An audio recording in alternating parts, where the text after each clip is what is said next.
ঢাকা উত্তর সিটি কর্পোরেশনের মেয়র আতিকুল ইসলাম গুলশান ২-এ অবস্থিত উত্তর সিটির প্রধান কার্যালয়ে এসেছেন এমন খবরে ডিএনসিসি ভবন ঘেরাও করেছেন সাধারণ জনতা।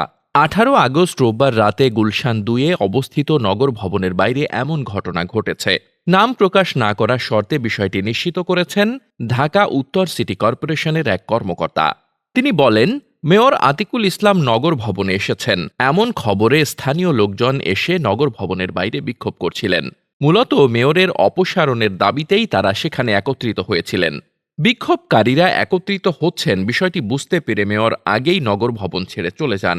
আনুমানিক রাত ৮টার দিকে এমন ঘটনা ঘটে। পরে মেয়র চলে যাওয়ার পর শান্ত হন বিক্ষোভকারীরা।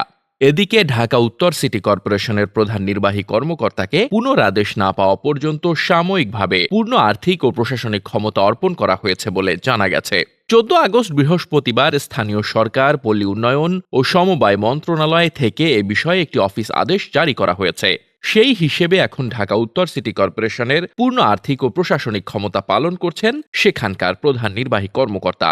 ডিএনসিসি মেয়র আতিকুল ইসলামের ঘনিষ্ঠ একজন এর আগে গণমাধ্যমকে জানিয়েছিলেন, তিনি দেশ ছেড়ে কোথাও যাননি, দেশে আছেন, নিরাপদে আছেন। মেয়র আতিকুল ইসলাম রাজনৈতিকভাবে এবং মেয়র হিসেবে সবার কাছে গ্রহণযোগ্য ব্যক্তি। তিনি অন্যায়ভাবে কখনোই কারো কোনো ক্ষতি করেননি, সঠিকভাবে দায়িত্ব পালন করেছেন।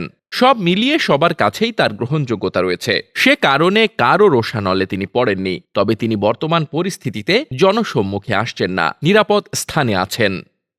Desk report, বার্তাবাজার।